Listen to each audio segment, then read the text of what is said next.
آج فلسفہ قربانی کے حوالے سے، کیونکہ یہ مبارک مہینہ حج کا مہینہ بھی ہے اور اسلام کا شعار جسے ہم اور آپ قربانی کہتے ہیں اس کا مبارک مہینہ بھی ہے، چونکہ ہر صاحب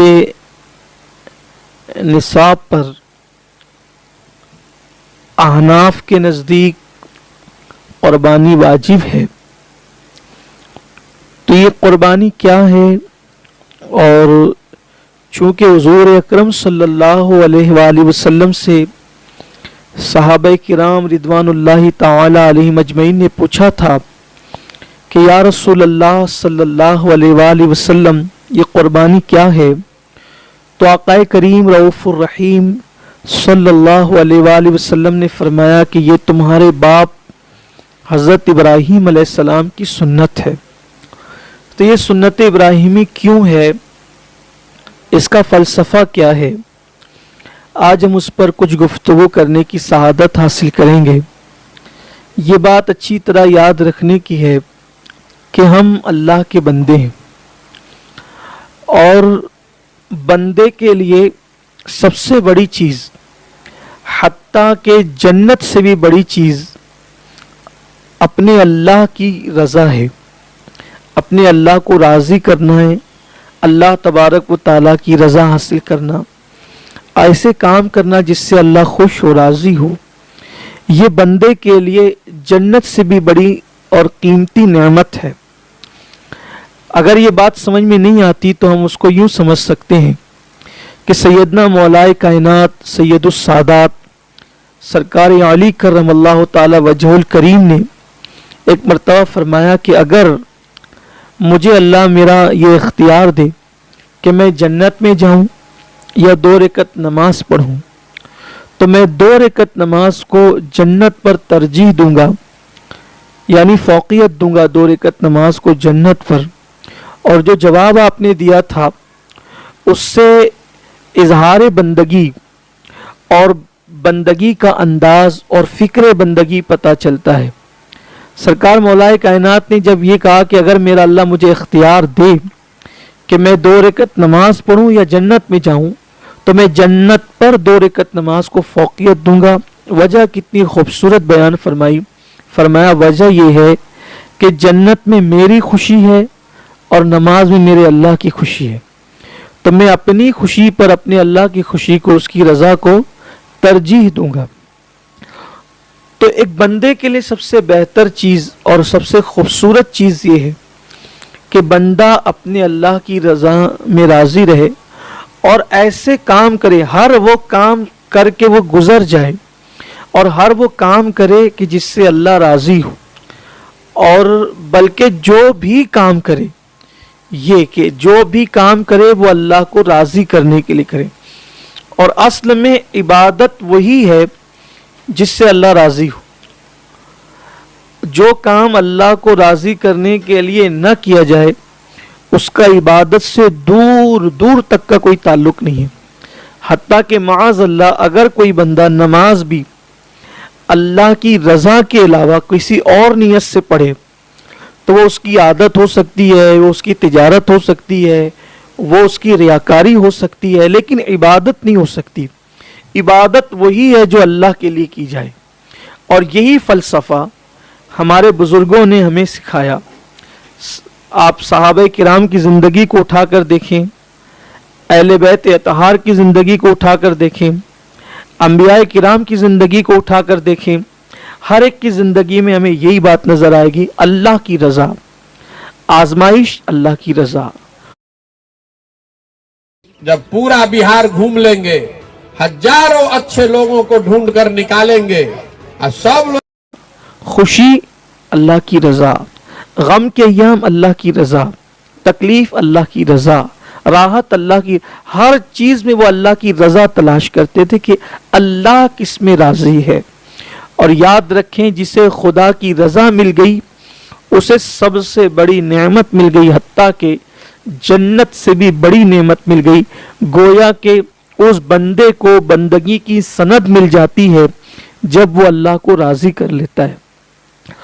فلسفہ قربانی سے متعلق ہم گفتگو کر رہے ہیں، تو یہ اللہ کی رضا کی جو بات ہے، میں نے جس آیہ کریمہ کی تلاوت کی، اللہ فرماتا ہے قل، اے محبوب آپ فرما دے، ان صلاتی و نسکی و محیایا و مماتی للہ رب العالمین۔ آپ یوں عرض کریں کہ میری نماز، میری قربانیاں، حتیٰ کہ میرا جینا اور میرا مرنا بھی اللہ کی رضا کے لیے، یعنی زندگی بھی اللہ کی رضا کے لیے اور موت بھی اللہ کی رضا کے لیے۔ اور جب بندہ اللہ تبارک و تعالیٰ کا مقبول بندہ بنتا ہے، اسی وجہ سے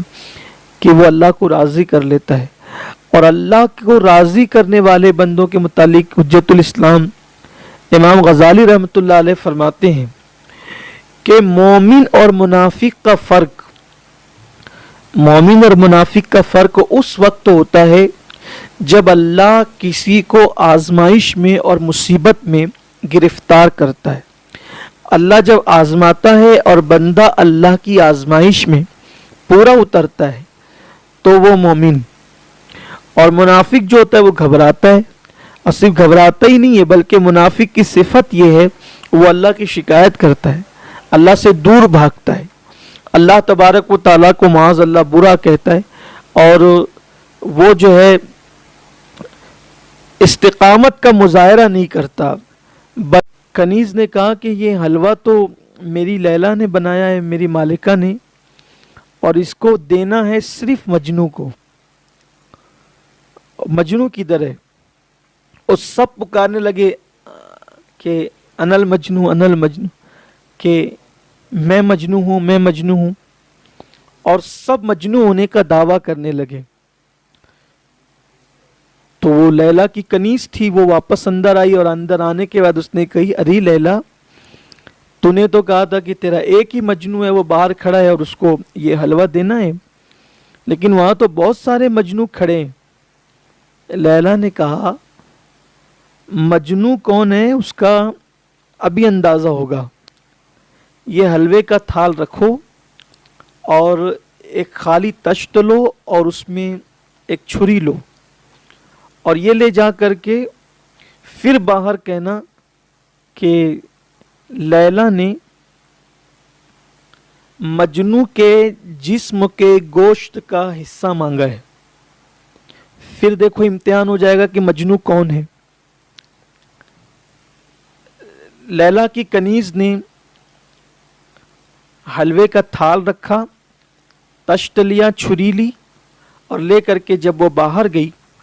تو چونکہ حلوے کی خوشبو سے لوگوں کے مشامے جہاں معطر تھے اور ہر ایک بندہ مجنو ہونے کا دعوے دار تھا، تو جب کنیز کو چھری اور خالی تشت لاتے ہوئے دیکھا تو پوچھا یہ کیا ہے؟ تو کہا کہ آپ سب لیلا کے عاشق ہیں۔ تو کہا ہاں ہم تو اس کے عاشق ہیں، مجنو تو ہم ہی ہیں۔ اور تو پھر کہا کہ جو مجنو ہے لیلا نے اس سے اس کے جسم کے گوشت کا ٹکڑا مانگا ہے۔ سارے بھاگ گئے، جو اصل مجنو تھا وہ کھڑا رہا اور اس نے چھری لی اور گوشت کا حصہ کاٹا اور کاٹ کر تشت میں رکھا، اور جب کنیز ہٹنے لگی تو کہا رکو، پھر دوسرا ٹکڑا کاٹا وہ بھی رکھا، تیسرا کاٹا وہ بھی رکھا، پورا تھال بھر دیا اور چھری رکھ کر ایک سرد آہ کھینچی، اور اس کے بعد کہنے لگا کہ لیلا نے گوشت کے ٹکڑے کی بات کی تھی لیکن یہ نہیں کہا تھا کہ اس کو ٹکڑا کہاں کا چاہیے، تو جہاں کا مجھے سمجھ میں آیا میں نے دے دیا ہے، لیکن لیلا سے کہنا کہ وہ اس کو قبول کر لے، اور اگر اس کو یہ پسند نہ آئے تو کہہ دیں کہ کہاں کا چاہیے، ہم وہاں کا دینے بھی تیار ہے۔ کہ اگر لیلا کہہ دے